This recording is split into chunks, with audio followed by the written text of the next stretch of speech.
Hello, I'm Sophia, and this is The World Unpacked.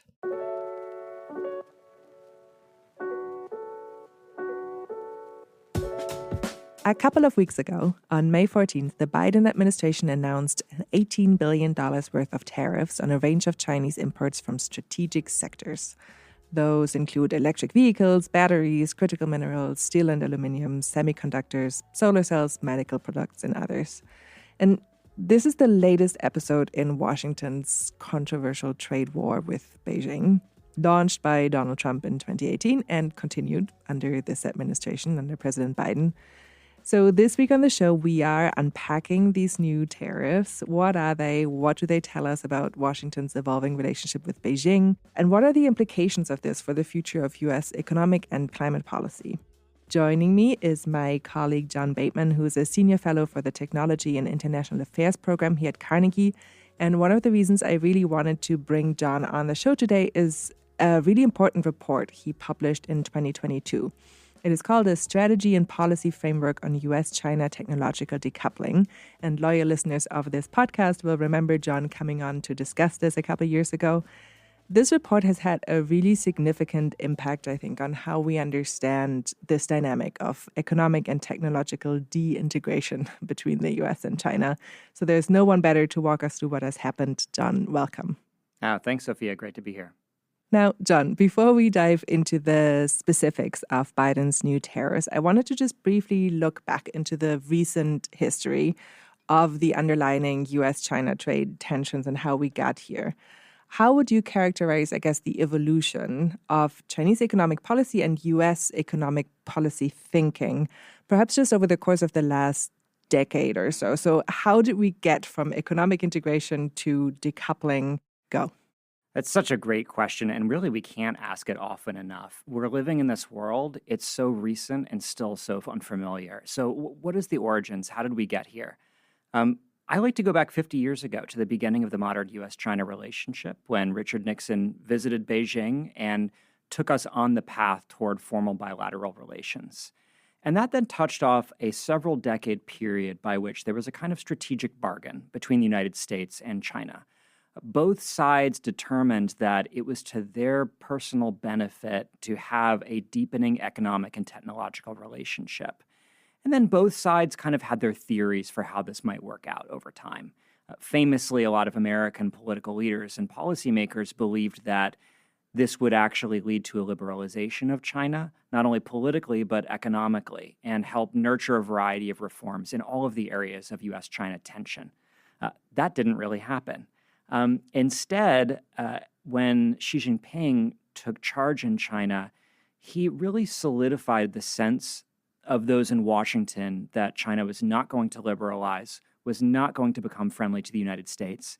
And at the same time, China's economic growth and technological progress was really startling to a lot of people. It was moving up the value chain from T-shirts to semiconductors. And so different friction points that once felt manageable within this strategic bargain, whether it's the possibility of war over Taiwan or concerns over Chinese intellectual property theft, those concerns now loom so much larger than they ever did before because of the shift in relative power between the two sides and the path that China has chosen for itself. That recognition in a bipartisan sense across Washington has revolutionized U.S. policy and set us on this path of decoupling. Yeah, I think it's a good reminder to just look back because you're right, we have gotten so used to this new tone. Looking just a couple of years back, I mean, I know that allies around the world expected this to change when Donald Trump left the White House and the Biden administration came in, and it didn't, did it? No, it didn't. And I'll say I didn't expect it to change either. It's often said that there's a bipartisan consensus in Washington to be tough on China. I think that probably overstates matters. It still can be a wedge issue that the Republicans use against Democrats, and there's no doubt that the most assertive and aggressive ideas typically emanate from the right in Congress. But nevertheless, there's enough of a consensus, a kind of meaty middle of the ideas space in the policy community and the political space as well. The two work together. And so many people in Washington and around the country are very committed to this path of what I call decoupling, others call de-risking, You hear phrases like small yard, high fence.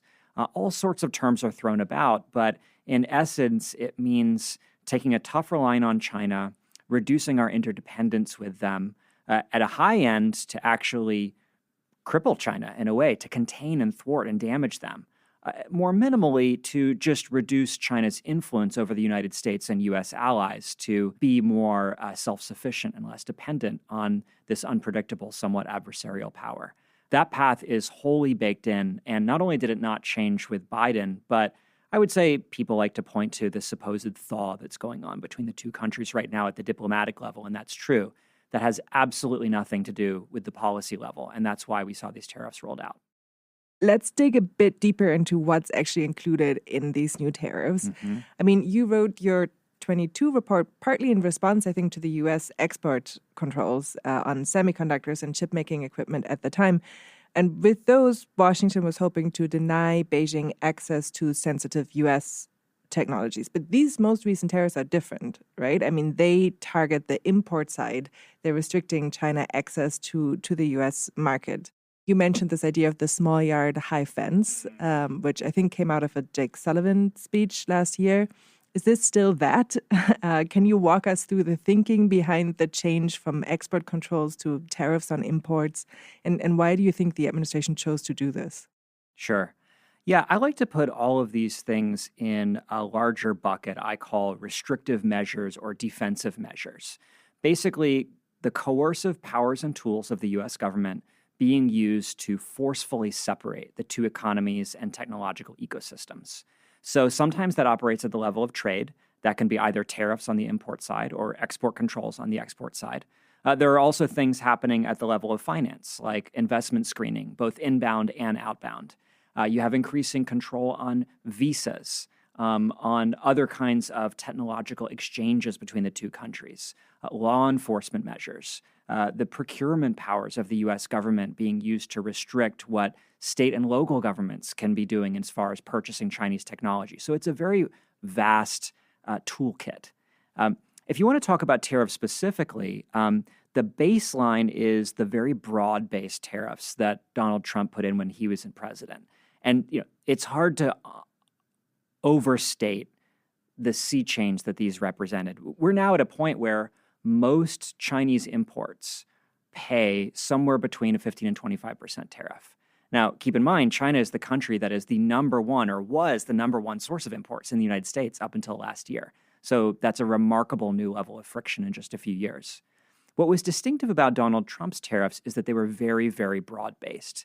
They touched, as I said, the majority of imports coming into the United States from China. Biden has kept those tariffs in place, but the new tariffs are more targeted on a handful of what have been designated as strategic industries, like you mentioned, electric vehicles and their batteries, steel, semiconductors, and the like. So this is consistent with the Biden administration generally taking a more careful and cerebral kind of targeted approach, but still being very tough in many ways. Yeah. I always think it's interesting to look at the personalities involved to help our audience understand a little bit better the players here. I mean, you did talk about a consensus, a meaty middle, but there are discussions, debates, both in the Democratic Party and in the Republican Party on whether this is the right course or not. You've talked about different camps in your writing, right? The restrictionists, the cooperationists, the centrists. Who would you say are the main players in each camp, and which camp has the lead currently? So I tried to describe the U.S. policy debate in these three buckets. One is the cooperationists, and the most important thing about them is they don't really exist anymore. But this is what expresses the basically the policy consensus prior to the end of the Obama administration, where there was a sense of trade and technological interchange between the United States and China is a win-win and a net good for U.S. interests. Of course, comes with some risks, and those can be dealt with, but always managed within the framework of deepening integration. So that's one camp. The camp on the opposite side is what I call the restrictionists. And it's a loosely organized camp. They don't call themselves that, but in essence, those are the ones who believe that we need to go much, much farther toward a decoupling than we have today. We need to create qualitatively and quantitatively increased levels of de-risking and separation between our two economies in critical spheres. So that would be people like Tom Cotton, Matt Pottinger, a number of other people are in this restrictionist camp. In the middle are those I call the centrists. The centrists are often associated with this phrase, small yard, high fence. The centrists tend to believe that, yes, we need some amount of separation from China, but it really should be very selective, carefully and incrementally done, tested at each step of the way, led by experts and bureaucrats, coordinated with allies, and also that it's not just about cutting off China, but that these restrictive measures need to be paired with what I call offensive or self-help, self-improvement tools, subsidies, industrial policy, other things to restore America's own industrial base. The centrists could be seen as including figures like Jake Sullivan, but the challenge here is that most people try to position themselves as a centrist, right? Everyone wants to have that mantle of, I'm doing targeted, careful, well thought through measures. I'm not an extremist. Jake Sullivan, as you mentioned, in a major speech, embraced this term small yard, high fence. But it became clear through his actions that policies like the semiconductor export controls against China are very, very sweeping in their nature. And frankly, the fence is getting much higher and the yard is getting much larger. Right. I mean, I think it's really important that you mention the seductiveness, if you will, of the center term. I mean, it's always, we do it in every paper. We do it when we offer policy options. There are two on the side that nobody wants to take and one in the middle that is obviously the right way forward. But could you say that the center is moving? The center is moving towards the right, towards the more restrictionist camp? Absolutely. Yeah. When I wrote this big report in 2022, what I said at the time was, the cooperationists have been sidelined, and now there's a debate between the restrictionists and the centrists, and the center of gravity is somewhere in between. I think, frankly, within a few months of writing that, I realized that that was outdated. And I published another piece in the fall, this was almost 2 years ago, saying essentially the restrictionists have won. What I was referring to is these semiconductor export controls. And I still think that they are in many ways the most important and predictive identifiers of the future U.S. technology strategy.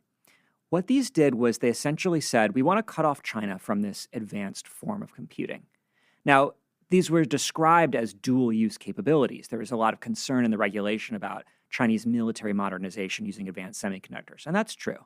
But this is a fraction of a fraction of a fraction of the use cases.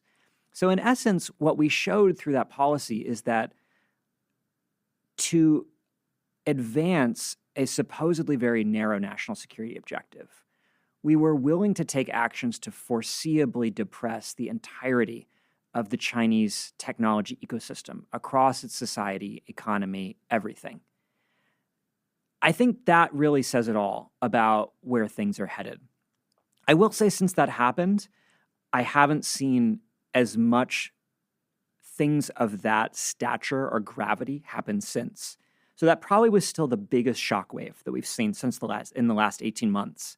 I think in many ways the Biden administration has been trying to find their next choke points and maybe not finding any quite as good and obvious and powerful as those advanced semiconductors and manufacturing equipment. But the tariffs are their latest attempt.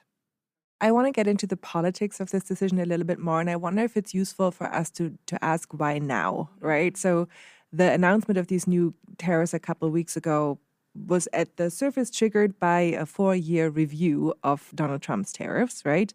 But we also have an election coming up here in the United States. Can you just help us situate this decision in the context of U.S. politics? It's such an important question because the politics are a huge driver here. I don't want to oversell it. I think sometimes people on the Chinese side believe that everything that Washington does is purely a function of domestic politics, and there isn't actually a sincere belief in these measures, which really there is. So I want to make that point. But yes, this is an election year, and particularly when it comes to electric vehicles. Let's start there. So EVs is the sector that Biden put the harshest tariffs on, a 100% tariff that virtually guarantees that Chinese EVs will not penetrate the U.S. market. They're not being sold today, and this is going to essentially guarantee that they won't be sold in the future. This, of course, is very important for the U.S. auto industry, which is heavily centered in the Midwestern states and other parts of the country that will be swing states, deciding states in this election. Michigan, Wisconsin, Pennsylvania, these are the states that Biden and Trump both feel that they need to win the presidency in 2024.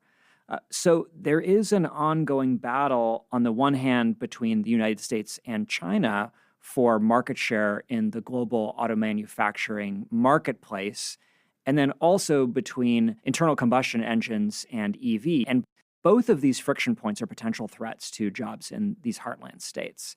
So undoubtedly, Biden is trying to show that he is making a strong play to protect those jobs. All right. We're going to take a short break now. And in the second half of the show, we'll explore the implications of Biden's new tariffs and divisions among the policymaking community on how to best approach competition with China. Hi, I'm Annalise Riles, professor of law at Northwestern University, anthropologist, and host of Everyday Ambassador, a new podcast that peels back the curtains of high-stakes diplomacy and gives everyone backstage access to the most powerful methods of leadership. On each episode, we'll break things down into deceptively simple moves that everyone can make to help build a more peaceful and sustainable world. So join me and become an everyday ambassador on Apple, Spotify, or wherever you like to listen. Thanks for listening to The World Unpacked from the Carnegie Endowment for International Peace. If you enjoy the show, make sure to check out other audio series and podcasts from Carnegie. Subscribe to Carnegie podcasts on popular podcast platforms such as iTunes, Stitcher, or wherever you listen to podcasts. Now back to the show. So, Jon, in your report that we've now mentioned several times, and I really hope that our audience will pick up again if they haven't read it yet, you talk about using a more rigorous cost-benefit calculus when it comes to using restrictive tariffs, like the ones we're talking about here. Now, there's a clear tension here between the Biden administration's goal of reducing economic tendencies on China and mitigating climate change, right? Many of these tariffs that we're talking about here target climate-relevant green technologies. There are also trade-offs to consider when it comes to America's relationship with its allies in Europe and elsewhere. What factors would you say are involved or should be involved in determining whether a restrictive policy is worth all of the costs that come along with it? Absolutely. And these are not easy decisions. The climate issue is one of the most stark and interesting trade-offs. So on the one hand, the Biden administration is going all in a green energy transition. And you could really argue, and I think the administration would itself argue, that this is the legacy mission of this term of Joe Biden, right? He's spending hundreds of billions of dollars on industrial policy, the vast majority of it targeting green energy transition. And he also has very clear timelines that he's trying to meet. So the EPA has said that they want the majority of U.S. cars to be EVs by, I think, 2030. And we know, of course, how little time there is to avert the worst of climate change. So that's all on one side of the equation. On the other side, there is this contest for who in the world will be the leader of these strategic industries. And green industries, whether it's electric vehicles, batteries, critical minerals and other raw components, solar cells, polysilicon, all of these things are understood to be the foundations, the commodities, and the advanced technologies that are going to drive future geoeconomic power in the world and jobs and economic growth at home. And so you see the Biden administration wrestling with this.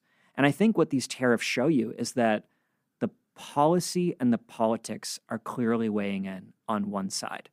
Biden is willing to make very forceful measures to essentially eliminate China from key parts of the green energy supply chain, even if that means slowing down our ability in the here and now to import cheap and effective technologies to hasten this transition. I do just want to put a point on that. A lot of people have talked about how the essential thing that's holding back the EV transition in the United States is cost. And China's EVs are unbelievably cheap compared to those in the United States. The same is true of solar cells. China really has cornered the market in terms of solar technology. And it's really the price and cost of those things that is one of the biggest inhibitors of solar installations in the United States. I wanted to get back to this idea of how America's allies might respond to this and just draw on your experience maybe of the 2022 episode. I mean, if I think about European allies, which are the ones that I know best, I know that there are concerns about retaliation from China. There are ongoing concerns about what does this mean for the economic order? What does this mean for the WTO? Even though I think that most have given up on that particular point. There are also concerns that the U.S. might ask its allies to follow in its footsteps. And also restrict the import of Chinese green technologies. That wouldn't be the first time that the U.S. is asking its allies to go along. I'm not asking you to tell me what does each country think. I'm asking you to draw on what you know from their responses last time around to what they might be discussing right now. It's actually quite a complex picture.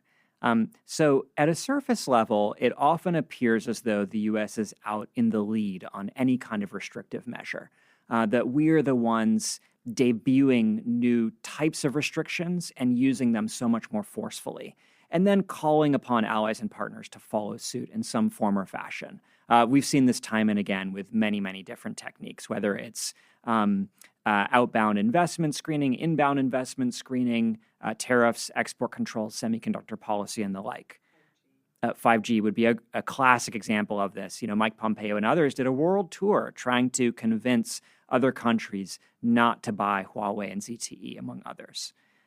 So there is that element of a kind of distance where the U.S. leads and others reluctantly follow. A few things aren't quite captured in that picture.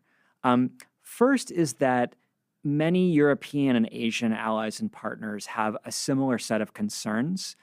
They aren't necessarily feeling them as urgently or aren't as willing to do as much as the United States, but directionally, they're moving in the same direction of travel as the U.S.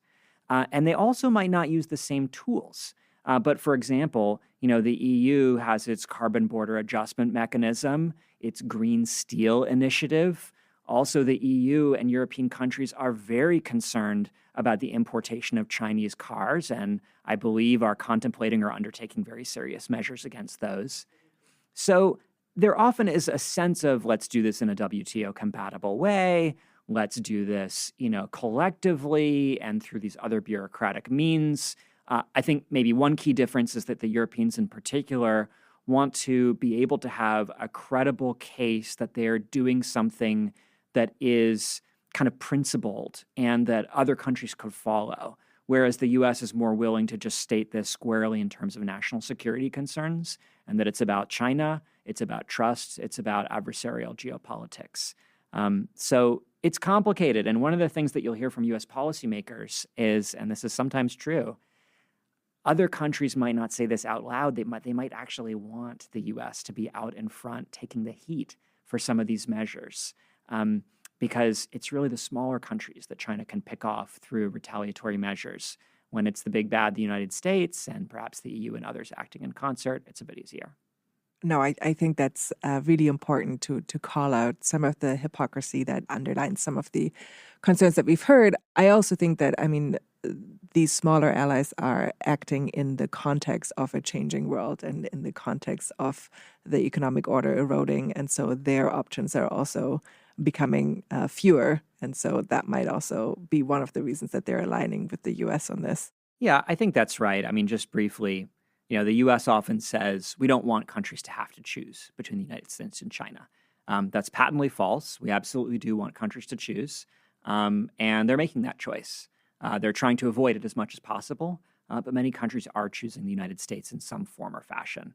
I would just say broadly, when we put in these export controls, I thought to myself, the U.S. is trying to de-risk and decouple as aggressively as possible within several key constraints. One of those constraints is what allies and partners can stomach. Another constraint is what U.S. industry can tolerate. And a third constraint is Chinese potential retaliation, and perhaps more broadly, the global economic system and entities like the WTO.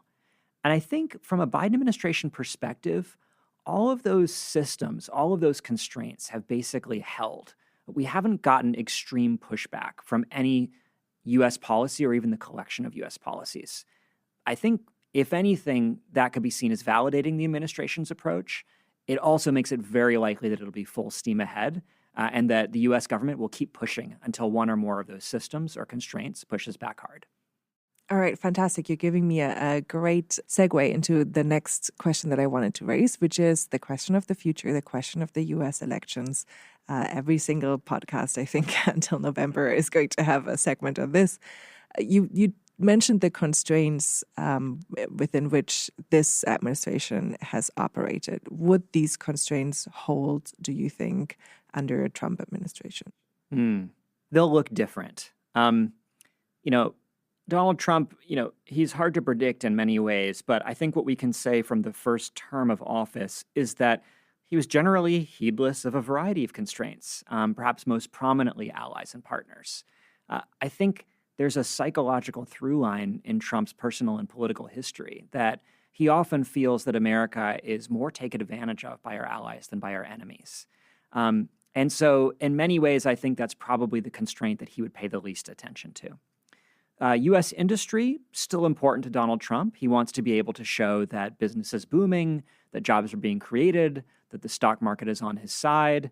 On the other hand, the Trump administration did a variety of things that the business community did not want at all, starting with these broad-based tariffs. That was an incredible shock to the system and so divergent from the behavior, certainly of any previous Republican politician who always would have put such greater stock in the business community, the chambers of Congress, chambers of commerce, those stakeholders. It's clear that big business just doesn't have political play with the Republican Party or indeed the Democratic Party in the same way that they once did. Because those tariffs were costly for U.S. businesses, for U.S. voters. Yes, very costly. Economists dispute the exact cost and who paid them, but just squint your eyes and you realize that tens or hundreds of billions of dollars to tariffs are going to cost someone a lot of something. I would say certainly Trump doesn't care about the WTO. I think he would be happy to see that shattered. I think it's important to remind listeners that this slow drift of the United States away from a WTO-led order, on the one hand, it's not surprising, and people who are seeking to uphold the global trade system really are kind of out of ideas in many ways and haven't offered good solutions to the serious policy challenges that the U.S. government is worried about. But I also really worry that policymakers in Washington just have no plan for what follows the WTO. They don't really have a vision for what it could be like to live in a world without or beyond the WTO or the norms that they promulgated through institutions like that. And therefore, you asked about trade-offs earlier. If you don't have a plan, you really can't say you've thought through the trade-offs. All right. So you are one of the people who I think understands this field the best and who has many, many conversations about where the U.S. is going on this. I think we've all sort of had to become armchair economic policymakers over the last couple of years. This is your opportunity to maybe, discard some of the established wisdom. What are some of the things, some of the narratives that you keep hearing that you think misunderstand what we're looking at here? What would you like people to really take away from this podcast? There's nothing a think tanker loves more than debunking false narratives. So I'll offer a few. One narrative that you'll hear is there is no decoupling, that it's all a big media myth. And typically people will point to aggregate trade statistics that show that the U.S. and China are still trading heavily, near their highs, actually. I think that really misses several things. One is that those trade statistics are a lagging indicator, not a leading indicator, and that really the policy and political trends are where we should be looking for the future. But if you dive just below those aggregate statistics, you see that in critical areas, technology specifically, there have been massive drops in trade in key categories of imports and exports. So that's one myth that I would debunk. Another one that we brought up briefly is this supposed thaw, that Biden and Xi Jinping are talking to each other, Yellen and Blinken are visiting Beijing. We're having now formal government-to-government dialogue on key issues, including the economy and guardrails on artificial intelligence. And all that's good. That's great. We need these channels in order to have some semblance of productivity and at least avoid misunderstandings and miscalculations to the extent possible. That is just on a totally separate track from the actual movement of policy.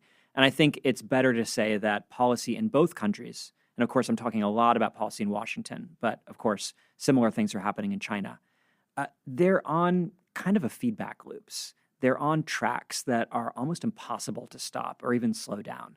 The forces that are driving people in Washington to pursue this decoupling are really almost unstoppable. I think I cannot emphasize that enough. It's very difficult for me to imagine all but the more unusual scenarios that would lead to some shift in trajectory. Talks between the two countries will not do it. So at this point of the show, I'd like to ask our guests if there's a book or a paper that they would want to recommend to our listeners to dig in deeper to better understand this issue. I mean, obviously, I've mentioned it a few times, a strategy and policy framework on US-China technological decoupling. But Jon, is there anything else that you'd like to recommend? There's so many books and reports on this subject. It's hard for me to pick a favorite. It's kind of like picking my favorite child. So rather than making any enemies, I'll just say, go read my report. Wonderful. Well done. It was a pleasure to have you on The World Unpacked. We look forward to having you back on the show in the future. Thank you again very much. Great. Wonderful to be here.